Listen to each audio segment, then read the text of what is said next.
Hi, everybody. It's Mark, Grecian Formula here with Wisdom Gaming. Quick interlude episode here. This will be a short video doing a little bookkeeping just before autumn 1940 on some things that need to happen you should be aware of. You want to stay on top of this stuff because it will come back to bite you later if you forget to do it.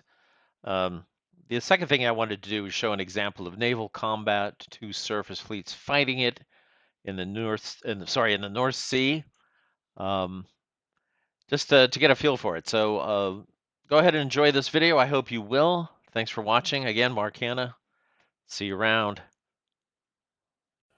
Hi folks, Mark Hanna, Grecian Formula here. Very short video doing some housekeeping after the big summer attack that took France. So things we have to do that I didn't really go over very carefully with you. Because Paris was taken, so northern France is now ceded. We'll put this in the ceded box. This is ceded to Germany. So is Alsace-Lorraine ceded to Germany. That's German territory. Basically allows you to put Metz as a reinforcement hex. The Italians came in last turn, so the East African campaign this is an optional rule, one of the optional rules I'm playing with. This represents how the British took East Africa back after about a year from the Italians. This will allow them to enter south of Cairo as if they have troops, if they need to bring them in to counter any long thrust by the Axis into Syria, Iraq, and so forth. This has always been a bit of a problem for the game because very often the Axis can charge through the Middle East undaunted without any threat to their southern flank, but certainly the Allies would have come up the Nile and tried to cut them off from areas that the Axis had no access to. So they would have had to protect that. That at least forces the Axis to have to do something about that. So East African campaign goes in 9 turns ahead. So there's 1, 2, 3, 4, 5, 6, 7, 8, 9. So July, August, that gets put in the delay box as an Allied marker. Once that comes off the delay, then East Africa is open for the Allies to make those maneuvers. Okay. Second thing. So that's the first thing done. Second thing. When I had put the surface fleet in and put that on the Pacific War display, I recognized later after I read the rules that you're not allowed to use minor Allied fleets, and that would include France. So you're not allowed to use French. I sent a bunch of French ships over there, and 2 of them got sunk, 2 or 3. So in order to reflect that, I can't remember exactly how many it was. I'm taking these 3 ships off. The Berwick, the Exeter, and the Prince of Wales will be considered sunk. And they're out of the game. Okay? So let's put those on the dead pile over here. Yeah, if you're going to do Pacific War support, it has to be either U.S. or British ships that go in there, or LBAs if you have to send an air unit over. At the time, I didn't have Force H, and I didn't have anything else but a surface fleet for the British to put in there. So it was pretty bad. Okay. But item number 3 on the positive side, we were able to take 4 warships out when limited war started. So these just get put, I guess they just get put on any port. We'll put them with the fleet in Gibraltar that's looking a bit thin. So we'll put them there. So there we go. Down in Gibraltar they are. Finally, when Vichy France is created, there's actually an optional rule for southern Vichy France, which is the historical one that we got because we took Paris. There's also a northern Vichy France, which didn't happen, but that happens if you take 3 other cities, but don't take Paris. We were prepared for both, but Paris is usually better because if you take Paris, it allows you to influence somebody adjacent to Vichy, which is Italy. If you get the northern one, well, you could either influence Vichy itself or Spain. So that would be the only two minors that are adjacent to that. So interesting. The other thing that happens is there's a roll-off to see what happens to the French dependents. Chance that Morocco, Algeria, Tunisia, or Syria can become independent neutral countries. The historical result is that 4 or 5 is rolled, and that Syria is the only one that becomes a neutral country. We're going to stick with that historical play, as I don't want to take a look at the ramifications of non-historical play. So in this particular case, we're just going to pretend we rolled a 4 or 5.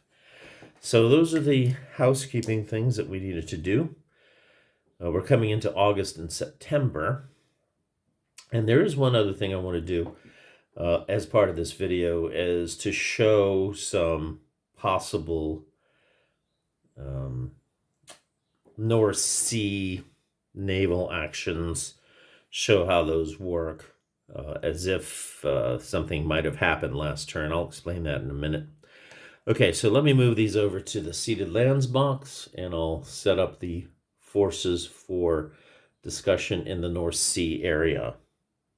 Hi everybody, this is just a quick instructional video. I want to put this up today, so before I actually play the August-September turn, I just wanted to explain how some of these things work with these fleets. Now we have a sub-fleet here, and what happened before is I had used my one sub at the time to patrol and sink the Ark Royal, and so I wasn't able to put up the sub-fleet at all, because when I rolled the 2 upcoming subs that come in as part of the reinforcements for the start of the war, I think it is, or some other card, I rolled a really high number, like a 6 for both U-boats. So this was not available to do anything, to, for example, be put in the North Sea to interdict any British troop movements. Now, to truly interdict the British, of course, you have to have something in the Atlantic Ocean too, but at least it prevents the close ports from operating. But I couldn't do it. Even if I had done it, they had their CV fleet at the time, they could have gone ahead, because the CV fleet can be contested by a CV strike or surface fleet unit. So basically they'd put this out here, the CV fleet would come out here and then flip to a CV strike and contest this, and then this would go in the naval warfare delay box, and this, as a CV strike, would go in the regular delay box. However, that never happened. Okay, so there's no fight there. Later, what I had to do is decide as the British, and this would have been in the last turn of summer, should I put the CV fleet out here on station? Make sure you can see the on station. I don't know if you can see all of that. There we go. Okay. So here's the CV fleet. Put it on station. Okay. And I'll get that a little higher. Okay. Put it on station. And that would then suppress all of these ports. They would not be open. There's no supplies allowed in this North Sea area. Even if there's a supply convoy, doesn't matter. There would be no supplies allowed for the Germans. Okay. Why would they do that? Well, the reason they would want to do that is if they knew, which they don't know precisely, but they could guess, that the next card the German have is Operation Weserübung, something I can never seem to pronounce that correctly. then this would prevent the typical invasion of Operation Wasserbrunn, which involves it's an airborne attack. It always takes everyone a while to figure this out, and I don't know why this game has it set up this way, because this was not the only place, designers, that the airborne unit was used. It wasn't just used in Norway. I guess that would have been in March and April. So I suppose you could say that maybe they got lucky and had a low delay roll on the airborne, and then it came in to yet again attack here in France, the Low Countries. Anyway, what happened is, to do this, you have to take the, let's see if I can make sure you can see everything here. So you have to take the airborne unit, move it into this location. After the declaration of war, you get a free declaration of war with Operation Wasserbrunn. All right, this has an airborne range drop of 2. I don't know if you can see that, but anyway, that means you can drop it here. Now, if this is a supplied hex, this turns into a 113, and then in the reserve movement phase, that can move into Norway, here to Oslo. You have another 113 that moves in from Germany into Copenhagen, and this is how you conquer that, because those are all of the cities you need to take to conquer Norway, Denmark, which, by the way, they were not a single country at that time. But for the game purposes, they joined them together just like they joined Belgium and Holland together. Because essentially, I guess you have to attack them both at the same time. So to thwart Operation Wasserbrunn, let's pick this back out and put it back in the force pool, because it's not in the game yet. To thwart Operation Wasserbrunn, you take your CV fleet or some kind of fleet. It's got to be a fleet, because if you put an air unit, the closest port here in London only has a range of 3, so it would only shut down Amsterdam. Okay, that's not good enough. An air unit needs to be able to shut down Hamburg, where, the supplies would be coming from. So you have to use a fleet. I'll go back up here and make sure you see that this is a fleet. So you put a fleet here in the North Sea, okay? And the CV fleet, okay, can interdict in a hex, column shift. Now you can't really use a CV strike for patrols. You got to use the fleet. So then this will interdict as a carrier fleet this whole area. You won't get supplies to Stavanger. You won't be able to flip the air unit into a 1-2-3, and you won't conquer Oslo. So it can be a good move for the British in July and August 1940 to place this fleet here.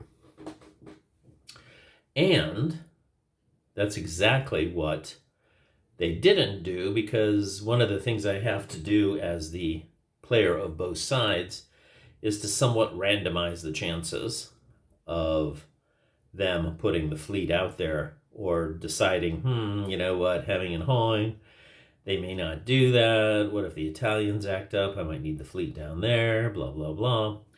So I gave them a 5 out of 6 chance of putting it here and a 1 out of 6 chance of keeping it. And I rolled the 1, so they did not place it out there.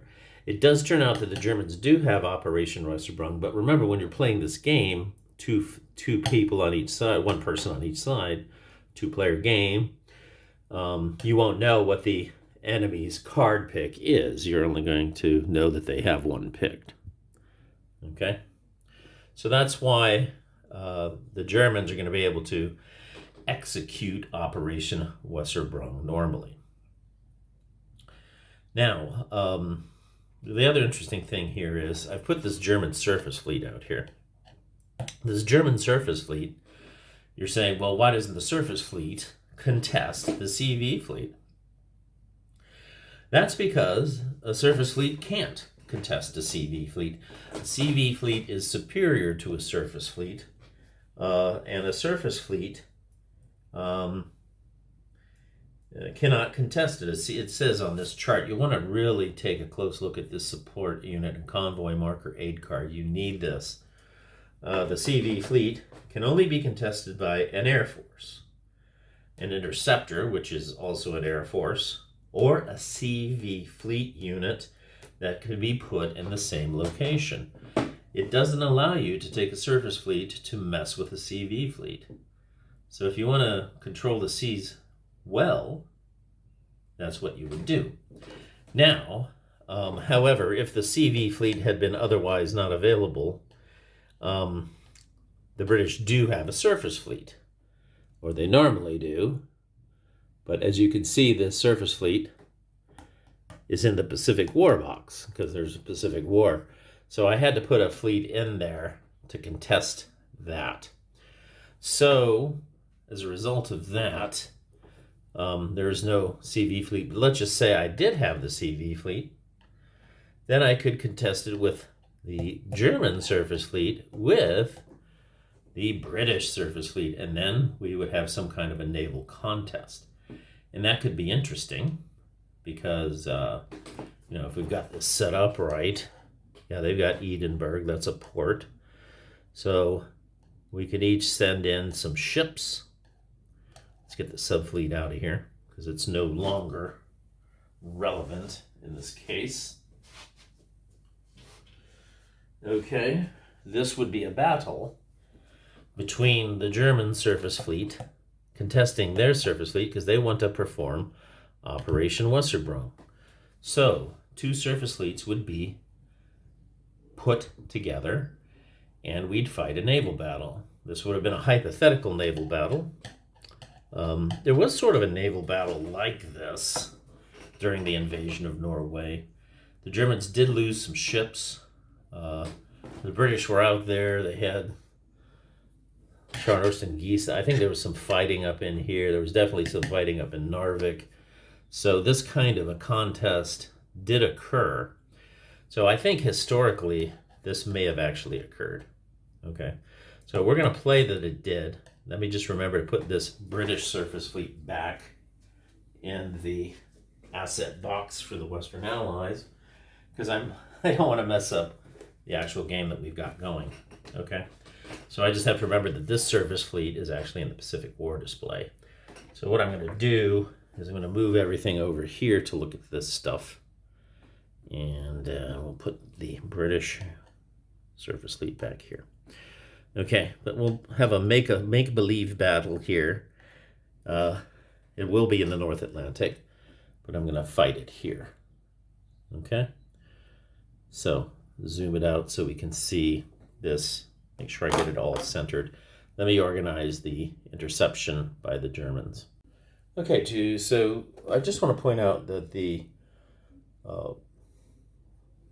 Decision Games, or the designers, are both put together an excellent faction cards, and there's a whole section on Schiffskrieg rules here and what you need to do, and it explains how to put the task force things together. So I'm going to use this sheet to figure this out. So what you see here, these are the British ships that are based in Scapa Flow, the immediate ones that could populate a surface fleet here. They will be making an intelligence roll, which you add +6 to the die, and this tells you how many ships you're allowed to put in the task force. We use our famous yellow die. 4 + 6, 10 ships can go in the task force. Then there are some restrictions on what the task force can contain. It has to have at least 2 ships. The CV fleet or CV strike task force must contain a carrier. Cannot have more than 2 carriers than more carriers than surface ships. Cannot have more than 6 heavy ships. Okay, so we just have to take a look at this. How many ships do we have here? All right, so there's this. We got the CV Glorious. 1, 2, 3. Slow battleships.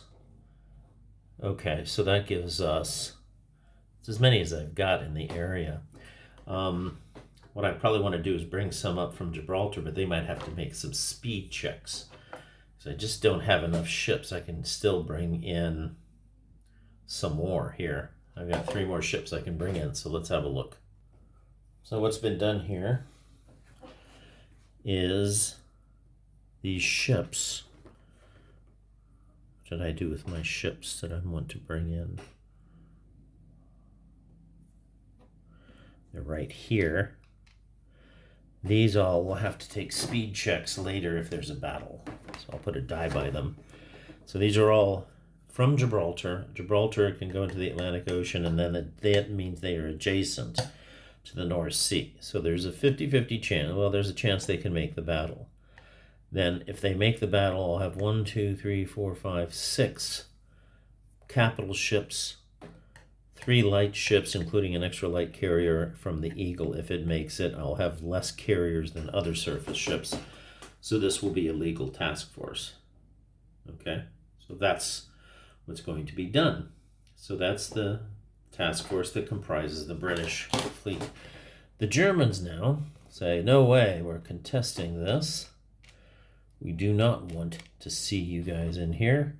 So they say, we're intercepting. And they, okay, make their speed check. Not speed check, intelligence check. And with the black die, they rolled a 2, a meager 2. That means they can have it. Adding 6 to that, they can have 8 ships in their surface fleet coming out to greet them. So let's take a look and see what they can bring. Okay, so not sure why the Scharnhorst and the,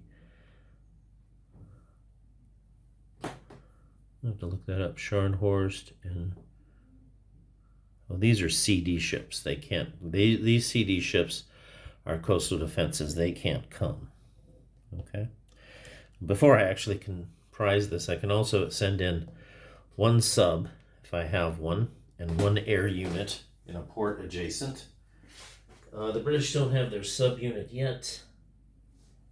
Okay, but the Germans will, and they'll also bring an air unit in from Hamburg over here. So you'll see that the task force isn't as imbalanced as you might have thought. So we're going to send these in. We've got the Bismarck, the Gneisenau, the Scharnhorst. We do have a carrier, but it's still being built. Where is it? Yeah, the Graf Zeppelin doesn't come in for a while, so I don't have the German carrier. I had some decent build roll, but I've only got a surface fleet. But all I'm trying to do is contest their placement. I don't expect to necessarily win this, but if I have a stalemate as the Germans, I'll be happy. So they can bring all of their ships, which is 7 of them. No, we got that one, which is 8. 1, 2, 3, 4, 5, 6, 7, 8. Okay, there's their fleet right there. And they don't have to make speed rolls. Let's get that back over there for the battle. So now we go and follow the procedure for combat. Surface combat. Let's see here if that's in this. Let me find it real quick. So technically there's a speed check phase at this point. Now over here, these British units taking the speed checks, they don't take them until the enemy non-phasing player has constituted their task force. So now is when we make the speed checks. So we'll do green, black, and red. Green, black, red. For these rolls, let's move the camera to the rolling area. Green, black, and red. Green, black, and red. 4, 5, and 4. So what happened here is that the modern repulse made it to the battle. The hood failed, and it goes into the naval warfare delay box. So even just by sailing around, it could take some serious damage. And the Eagle had a speed of 3, so it doesn't make it either. Okay. So then the next step after that is to roll this off and decide whether it should be a day or a night action. Because of the air superiority, the British are going to go for a day action. The action is in the North Sea box over here. It's not in an all-sea hex. So the British get a +1 because they're trying to have a day action. And the British want a night, or the Germans. Well, I'm not so sure what the Germans would want at this point. The other factor is I have this card here for the Brits. This is the caught at close range card. This is good for the British if there's a day action. Okay. Play during any air and naval combat. Okay. So I don't have to play it until the combat starts, I don't think. It's not quite clear. But it says during any combat. You get the impression that could be at any time during the combat. Okay, so let's get our dice out. Black and green for the day and night action. The yellow die gets a +1. And it is going to be a day action. Okay. So that's really nice.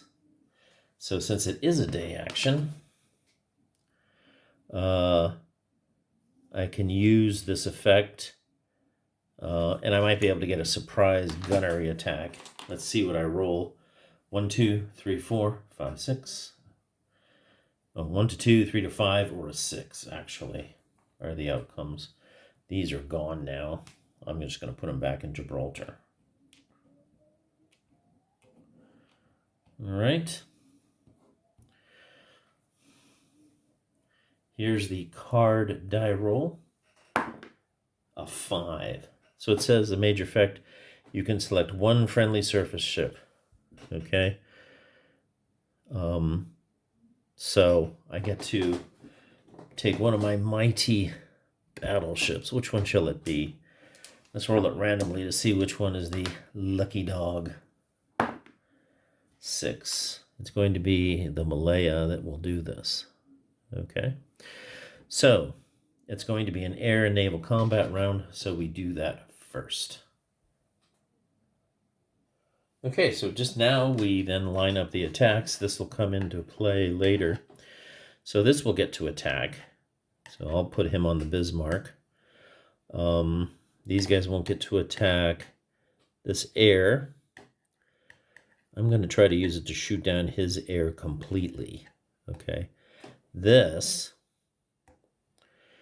carrier here is going to put some CV airstrikes. We've got some attack factors up here. So he's going to spread it out. These guys are tough to sink. Let's just try to put them out of action. And this fast hipper. Okay, so there's the strikes. The Germans are going to put 2 airstrike factors here. I don't have enough of these air striker markers here. But I'll put... I'm going to put this on the carrier, and I'll put this one on the Repulse and one on the Sussex. Okay, so there's the attacks. So now we'll roll them. I'm not going to try to... there's all of the attacks there, everybody. Okay, so we'll roll this special attack first. I get a +1 DRM for the gunnery. The Malaya sneaks up to attack the Bismarck. +1 to these rolls. And I rolled 1, 5, which goes to a 6. The rest were nothing. So I do some damage. Here's the damage roll on the Bismarck. It's only a 1. That's no damage. It doesn't even reach the... So the sneak attack did nothing. Nothing at all. Okay. So, let's do this air attack next. I want to attack the... and there's a card here that shows what happens. I don't think LBAs can be disabled, so LBAs cannot be disabled. You got this card here. I didn't put it out. Okay, so 4 shots trying to sink the German air. Rolled 1 6. There's the 6, so damage 2 and 4. I rolled a 1. The Germans dodged it again. Okay. And finally, 1 airstrike factor on each of these 3. The yellow is the geese now, the black, Scharnhorst, and the green is that. Yellow, black, green, yellow. Okay, black and green score hits. So the Scharnhorst takes a hit, okay? And this will be disabled, so it would come out of the line of battle. This would then take the airstrike shot for damage. And I rolled a 2, and its damage factor is 3. The German armor is shining through. All right. So we go ahead into the next round, and now I've got 2 German air factors firing back. Fighter escorts. They did roll a 6. And the damage on the British was a 5. That will sink that, so that's gone. Germans really won that fight. And then they got an airstrike fighter on each of the Sussex. Sussex will be yellow. Repulse will be black. And those were misses. Okay. So there'd be a second round here if we wanted to see what could happen. Oh, one thing I forgot to do is roll my 2 shots from the U-boat. Oh, look at that. The U-boat got a hit. And the U-boat doesn't have a very good damage factor. Rolls a 3. And I believe if a total equals the target's defense factor, it's sunk. So, wow. This has been a disaster for the Brits. At this point, they're actually in the worst position because the Germans have the sub and the air. So probably what would happen is the Brits would retire at this point. So what would happen is the British would retire here because it's the only thing that makes sense. They were at least able, the only thing they did was disable this ship here, which wasn't a great result. So all of these guys, there's no point in sticking around for more damage. I've already lost a carrier and an air unit. And I've got a Battle of Britain to fight. So this was not a good result for me. Even with my close range attack on the Bismarck, that failed. So you can see the vagaries of combat can be quite severe. So clearly a decisive loss for the British in this hypothetical battle. The best thing, both of these units are now put in the delay box, as well as the British surface fleet and the German surface fleet would be put in the naval warfare delay box. All of these naval units are in a battle, so I think they fleet, surface raiders. It doesn't say the Schiffskrieg on the map where they go, but I think all of these that fought in the battle will also go into the naval warfare delay box because the guys that failed their speed rolls also go in there. So there could be a lot of ships, though, that roll poorly on that, and we still don't really know. It could turn out that a lot of German ships were disabled or put out of commission for a year or two. So we're still not quite sure, but at the moment, it appears like a German victory. They've successfully kept the North Sea lanes open. And that's it. that's the instructions. I hope you all like this. Thanks. If you like this, subscribe to the channel. If you don't like it, thanks for listening to all of this. And remember, stay psychologically immune to social media scoring. It's worth your while. Ciao.